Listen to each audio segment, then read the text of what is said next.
दो भाइयों का भाईचारा।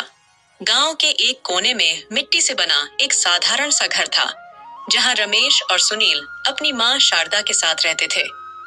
उनका जीवन बेहद सरल था, लेकिन हर दिन उनकी मेहनत और संघर्ष से भरा होता। उनके पिता शिवनारायण गांव के सबसे ईमानदार और मेहनती किसान थे। वह सुबह तड़के उठकर खेतों में काम करने जाते और देर शाम तक खेतों से ही लौटते। उनके पास खेती के लिए थोड़ी सी जमीन थी, लेकिन शिवनारायण अपनी मेहनत से उसमें इतनी फसल उगा लेता कि परिवार का पेट भर सके। एक दिन शिवनारायण खेत में काम कर रहे थे, जब अचानक एक जहरीले सांप ने उन्हें काट लिया। गांव में न तो किसी डॉक्टर की सुविधा थी और न ही कोई दवाई।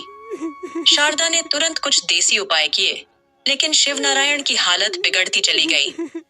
उन्होंने अपनी अंतिम सांसें अपने बच्चों को देखते हुए ली। उनकी मौत के साथ ही परिवार पर मुसीबतों का पहाड़ टूट पड़ा। शिवनारायण के जाने के बाद शारदा ने जैसे तैसे अपने बच्चों को संभालने की कोशिश की। रमेश, जो उस समय 12 साल का था, अपनी उम्र से कहीं ज्यादा समझदार था। उसने अपनी पढ़ाई छोड़ दी और मां के साथ खेतों में काम करने लगा। सुनील, जो केवल 8 साल का था, अपनी मासूमियत और सीधेपन के कारण हर किसी का प्यारा था। वह भी अपनी तरफ से छोटे मोटे कामों में मदद करता, लेकिन उसकी उम्र इतनी छोटी थी कि वह ज्यादा कुछ नहीं कर सकता था। रमेश ने जल्दी ही यह समझ लिया कि अब परिवार की जिम्मेदारी उसी के कंधों पर है। वह सुबह जल्दी उठता, खेतों में काम करता और फिर घर आकर मां और भाई का ख्याल रखता। उसकी मेहनत देखकर गांव के लोग उसकी तारीफ करते, लेकिन उसकी खुद की जिंदगी बहुत कठिन हो गई थी।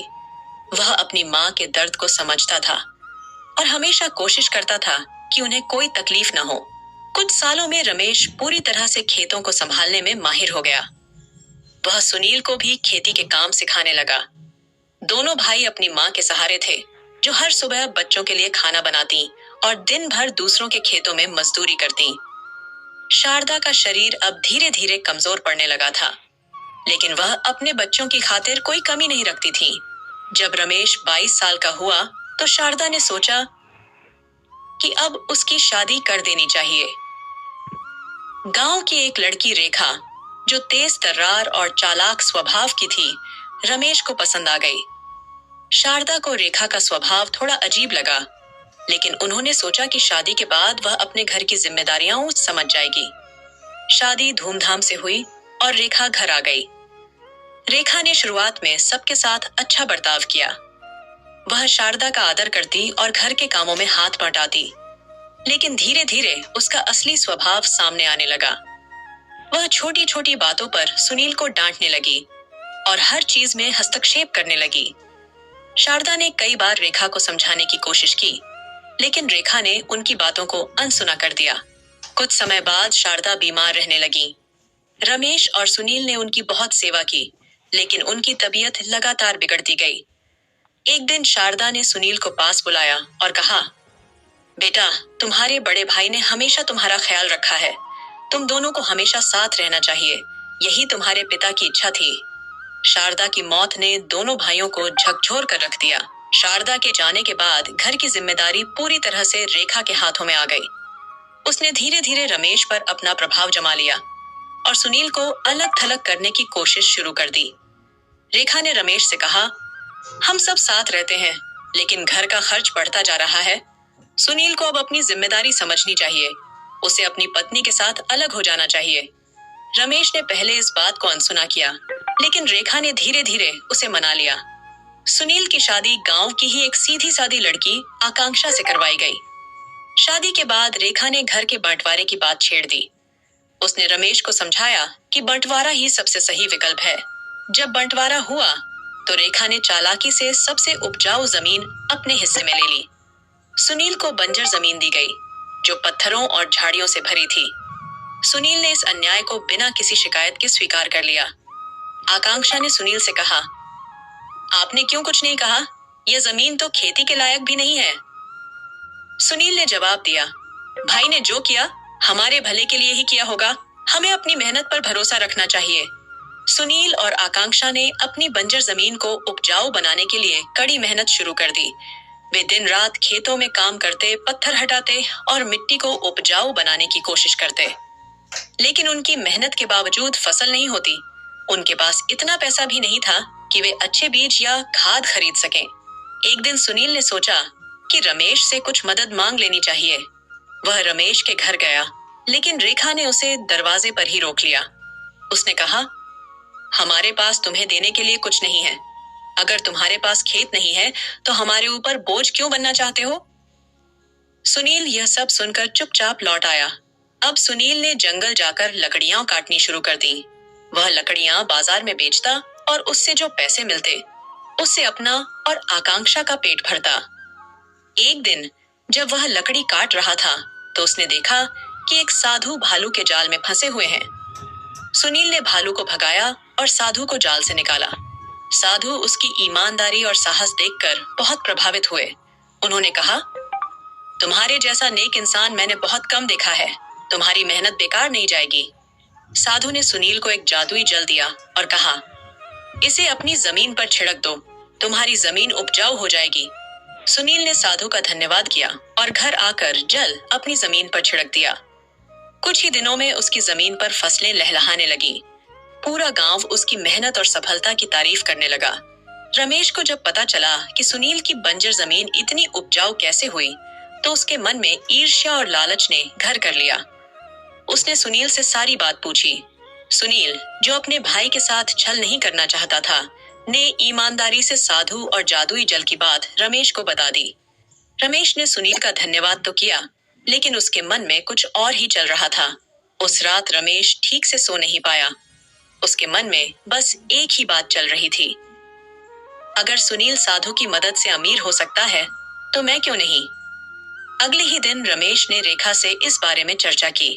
रेखा, जो खुद लालची और चालाक थी, ने रमेश को और भड़काते हुए कहा, तुम्हें उसी साधु को ढूंढना चाहिए। अगर उसने सुनील को मदद दी है तो तुम्हें भी देगा।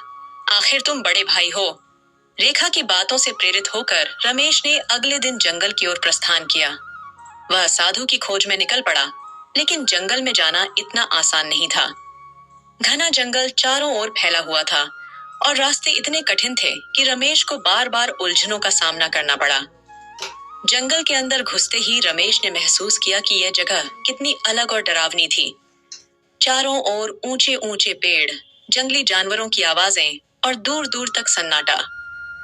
रमेश को यह एहसास हुआ कि साधु को खोजना आसान नहीं होगा। उसने अपनी यात्रा की शुरुआत साधु के बारे में गांव के लोगों से सुनी हुई बातों पर आधारित की, लेकिन जंगल के अंदर किसी को ढूंढना तीरंदाजी जैसा था। रमेश ने पहले दिन जंगल के एक कोने में घंटों तक साधु को ढूंढा। रास्ते में उसे कई समस्याओं का सामना करना पड़ा। एक बार वह एक झाड़ी में फंस गया और उसकी टांगें कांटों से घायल हो गईं।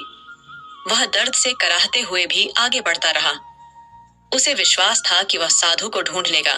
दूसरे दिन रमेश ने और गहरे जंगल में जाने का फैसला किया। इस बार उसने रास्ते में कई जंगली जानवरों के निशान देखे। उसकी दिल की धड़कन तेज हो गई, लेकिन लालच ने उसे डर पर काबू पाने का साहस दिया। चलते चलते वह एक छोटे से जलाशय के पास पहुंचा। वहां उसने देखा कि कुछ बंदर पेड़ों से फल तोड़कर खा रहे थे। भूख से तड़पते हुए रमेश ने कुछ फलों को उठाया और खाया। तीसरे दिन रमेश ने जंगल के बीचों बीच एक रहस्यमय सी गुफा देखी। वह गुफा के अंदर गया, लेकिन वहां अंधेरा था। उसने सोचा कि शायद साधु यहीं रहते हों, लेकिन गुफा के अंदर उसे केवल चमगादड़ों का झुंड मिला। चमगादड़ उसकी ओर झपट पड़े और वह डरकर बाहर भागा। गुफा के बाहर आकर उसने ठंडे पानी से अपना चेहरा धोया और अपनी यात्रा जारी रखी। चौथे दिन रमेश ने एक बूढ़े आदमी को देखा जो एक पेड़ के नीचे बैठा था। रमेश ने सोचा कि शायद यही साधु हो। उसने बूढ़े आदमी से पूछा, क्या आप ही वह साधु हैं जो लोगों की मदद करते हैं? बूढ़े आदमी ने रमेश को ध्यान से देखा और कहा, मुझे साधु मत कहो, लेकिन मैं तुम्हारी मदद कर सकता हूँ। पहले मुझे बताओ कि तुम्हारा मकसद क्या है। रमेश ने पूरी कहानी बूढ़े आदमी को सुनाई। बूढ़े आदमी ने कहा, तुम्हारे दिल में ईर्ष्या और लालच भरा हुआ है। अगर तुम सच में साधु से मिलना चाहते हो तो पहले अपने मन को शुद्ध करो। रमेश ने बूढ़े आदमी की बात को अनसुना किया और आगे बढ़ गया। आखिरकार 5वें दिन रमेश ने साधु को ढूंढ लिया। साधु एक ऊंचे पेड़ के नीचे ध्यान में बैठे थे। रमेश उनके पास पहुंचा और विनती करते हुए कहा, साधु महाराज, मैं बहुत मुश्किल में हूँ। मेरी जमीन बंजर हो गई है। कृपया मेरी मदद करें। मुझे वही जादुई जल दें जो आपने मेरे भाई को दिया था। साधु ने अपनी आंखें खोली और रमेश की ओर देखा। वह रमेश के मन का हाल समझ गए। उन्होंने कहा, बेटा, मैं तुम्हारी मदद कर सकता हूँ, लेकिन पहले तुम्हें अपनी नियत को शुद्ध करना होगा। रमेश ने झूठी विनम्रता दिखाते हुए कहा, मैं अपनी नियत शुद्ध कर चुका हूँ, कृपया मुझे जल दें। साधु रमेश की असली नियत को समझ गए, लेकिन उन्होंने उसे एक मौका देने का फैसला किया। उन्होंने रमेश को जल की एक छोटी शीशी दी और कहा, इस जल को अपनी जमीन पर छिड़क दो, लेकिन याद रखना, अगर तुम्हारी नियत साफ नहीं हुई तो इसका प्रभाव उल्टा होगा। रमेश जल लेकर घर लौट आया। उसने बिना देर किए अपनी जमीन पर जल छिड़क दिया। अगले दिन वह पिकी यह देखकर हैरान रह गया कि उसकी जमीन पहले से भी ज्यादा बंजर हो गई थी। वहां की मिट्टी पूरी तरह से खराब हो चुकी थी। रमेश को समझ आ गया कि उसका लालच ही उसकी सबसे बड़ी गलती थी। रमेश ने इस अनुभव से बहुत बड़ी सीख ली। उसने सुनील से माफी मांगी और कहा, भाई, मैं अपने लालच के कारण अंधा हो गया था। तुम्हारी ईमानदारी और मेहनत ने तुम्हें वह सुख दिया जो मैं अपनी चालाकी से पाना चाहता था। मुझे माफ कर दो। सुनील ने रमेश को गले लगाते हुए कहा, भाई, माँ ने हमेशा हमें साथ रहने की सीख दी थी। मैं तुम्हें माफ करता हूँ, लेकिन अब हमें एक होकर आगे बढ़ना चाहिए। इस अनुभव ने रमेश को बदल दिया। उसने लालच और ईर्ष्या को त्याग दिया और सुनील के साथ मिलकर मेहनत से अपने जीवन को बेहतर बनाया।